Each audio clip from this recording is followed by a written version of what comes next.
ఇప్పుడు మనం చూస్తున్నాం కదా, ఇది ఒకసారి వినండి అమ్మా. ఇది సికిమెహితి అండ్ మాధవి దేవి ప్లేస్. ఇప్పుడు చైతన్య చరితామృతం నిత్యం భాగవత సేవలో ఎవరైతే రెగ్యులర్ గా అటెండ్ అయ్యారో మీకు ఆ స్టోరీ తెలుసు. చోటా హరిదాస్ ఠాకూర్ ఇంటికి మహాప్రభు వస్తారన్నారు ప్రసాదంకి. అప్పుడు చోటా హరిదాస్ భిక్షాకి వెళ్ళారు. అప్పుడు ఆయన మాధవి దేవి దాస్ దగ్గరకు వచ్చారు. ఆవిడ దగ్గర సుగంధిత మంచి రైస్ తెచ్చారు. అప్పుడు మహాప్రభు కోపం వచ్చారు, చోటా హరిదాస్ కి త్యజించారు. ఆ ఘటన ఇక్కడే జరిగిందంటే ఇక్కడ సికిమెహితి మాధవి హౌస్. చోటా హరిదాస్ ఇక్కడికి వచ్చారు భిక్షకి, మాధవి దేవి దగ్గర ఆ రైస్ తీసుకున్నారు, మళ్ళీ వెళ్ళారు పూరికి, అక్కడ మహాప్రభుకి ప్రసాదం పెట్టారు. సో ఆ ఇన్సిడెంట్ ఇక్కడికి అయింది. అండ్ సికిమెహితి రామానంద రాయ్ మాధవి దేవికి పుష్ప సమాధి ఇక్కడ ఉంది. Okay, this is very special place. Why this is special place? Because మీకు తెలుసా Chaitanya Mahaprabhu the most special 3.5 devotees. ఎవరికైనా తెలుసా? 3.5 devotees. Most special. Sarup Damodar, Haridas Ramananda Rai, Shikhi Mahiti and Madhavi Das. అంటే షీజ్ అ వైష్ణవి కదా, 3.5. ఇప్పుడు ఇక్కడ నుంచి తిన్నగా వెళ్ళిపోండి, రైట్ సైడ్ లో Ramananda Rai birth place. Ramananda Rai is very special. Who is Ramananda Rai in Krishnaleela? Vishakhadevi. So birth place ఉంది రామానంద రాయ్ది. రామానంద రాయ్ భవన్. రామానంద రాయ్ ఎవరైతే లీగసీ, వాళ్ళ పిల్లలు వాళ్ళ వంశజ ఉన్నారు, 8th or 9th some generation ఉన్నారు. ఆయనతో మేము మాట్లాడాము.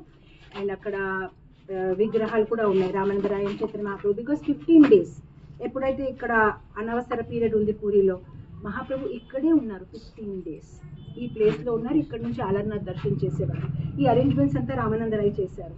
దెన్ 15 days తర్వాత అసలు మహాప్రభు ఇక్కడ ఉన్నప్పుడు ఎంత ఎంతూజియాస్టిక్ గా ఉందంటే, ఆయన కీర్తన చేసినప్పుడు ఏ డివోటీస్ అయితే మనం బృందావనంలో వింటాము, గోపికలు ఫ్లూట్ కృష్ణ ప్లే చేసినప్పుడు ఎవరు ఎలా ఉండే అలా వచ్చేవారు. అలానే ఇక్కడ మహాప్రభు కీర్తన చేసిన వాళ్ళు ఎవరో స్నానం చేస్తూ ఉంటే అలా గంశా వేసుకుని వచ్చేస్తారు. ఎవరు ఎలా ఉంటే ఇలా వచ్చేసేవారు అనమాట. ఇక్కడ మంచిగా కీర్తన అయింది. 15 days తర్వాత ఎప్పుడైతే మహాప్రభు ఇంకా తిరిగి పూరి వెళ్ళిపోవాలి, ఆయన ఇంకా వెళ్ళిపోవాలంటే ఆయన దాక్కుని వెళ్ళాలి. ఎందుకంటే వాళ్ళని చూస్తే జనాలు ఒప్పుకోరు. దాక్కుని వెళ్ళినప్పటికైనా వాళ్ళు పట్టుకున్నారు. అండ్ అందరు ఇలా బాడీస్ లాగా లై డౌన్ అయిపోయారు. మీరు వెళ్తే మేము నిష్పాణం అయిపోతాము అని. ఇక్కడ మహాప్రభు చాలా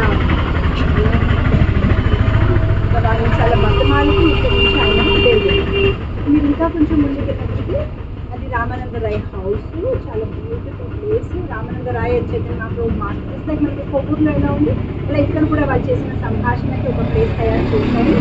and most special Ramananda Roy ఒక స్వాడ్, రామానంద రాయ్ ఒక కమండలం. రామానంద రాయ్ జగన్నాథ వల్లభి నాటకం రాస్తారు. ఆ నాటకం మ్యానుస్క్రిప్ట్స్ దేంతో అయితే అది రాశారు, ఆ పెన్ అక్కడ ఉంది. సో మేము అందరూ అలా దర్శనం చేసి వచ్చేస్తున్నాం ఉంటే ఆశని మామూలుగా అడిగింది, ఏమైనా అవకాశం ఉంది ఓపెన్ చేస్తారు అంటే. మరి ఎందుకో ఏంటో అతను ఓపెన్ చేశారు, మేము దాన్ని హక్ చేసుకున్నాము. జగన్నాథ వల్లభ నాటక అది దాన్ని టచ్ చేసాము, ఆ స్వాడ్ ని టచ్ చేసాము, ఆ పెన్ ని టచ్ చేసాము, కమండల్ని అంత బ్లెస్సింగ్స్ తీసుకుని వచ్చామన్నమాట.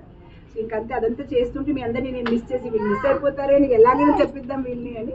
పర్వాలేదు కదా కొంచెమే వాకింగ్ అని నేను వెంటనే మీ అందరికి ఫోన్ చేశాను. సో ఫటాఫట్గా వెళ్ళండి, నాట్ మోర్ దెన్ 5 minutes. ఎందుకంటే ఇక్కడే అలా అయిపోతే మరి అక్కడ ఉన్న టెంపుల్స్ అన్ని మిస్ అయిపోతారు. రేపు మార్నింగ్ మనం పరిక్రమలో ఉంటాం. సో అలా స్పీడ్గా వెళ్ళండి, ఫటాఫట్